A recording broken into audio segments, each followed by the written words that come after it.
شروع کرتا ہوں اللہ تعالیٰ کے نام سے جو بڑا مہربان نہایت رحم والا ہے۔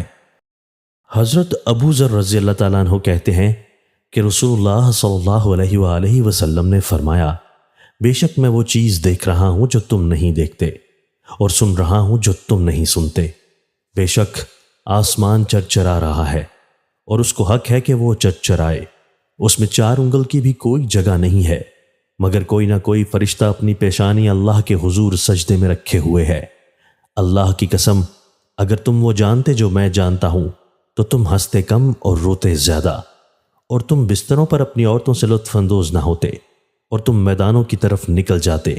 اللہ تعالیٰ سے فریاد کرتے ہوئے، اللہ کی قسم میری تمنا ہے کہ میں ایک درخت ہوتا جو کاٹ دیا جاتا۔ حضرت ابو ہریرہ رضی اللہ تعالیٰ عنہ کہتے ہیں کہ رسول اللہ صلی اللہ علیہ وآلہ وسلم نے فرمایا، زیادہ نہ ہنسا کرو کیونکہ زیادہ ہنسنا دل کو مردہ کر دیتا ہے۔ حضرت عبداللہ بن مسعود رضی اللہ تعالیٰ عنہ کہتے ہیں کہ نبی اکرم صلی اللہ علیہ وآلہ وسلم نے مجھ سے فرمایا، میرے سامنے قرآن کی تلاوت کرو، تو میں نے آپ کے سامنے سورہ نساء کی تلاوت کی، یہاں تک کہ جب میں اس آیت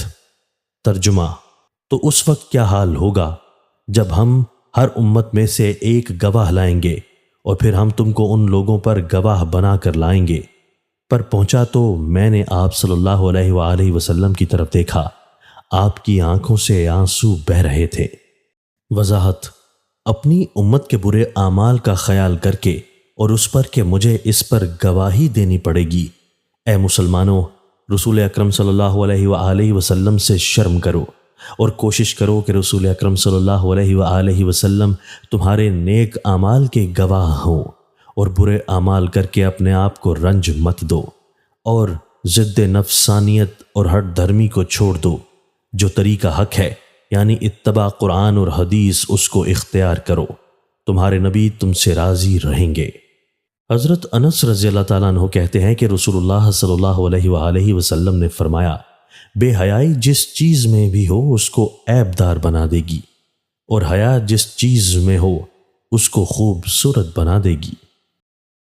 دوستو، اللہ تعالی ہمیں ان احادیث مبارکہ پر عمل کرنے اور اپنی زندگیوں کو سنوارنے کی توفیق عطا فرمائے۔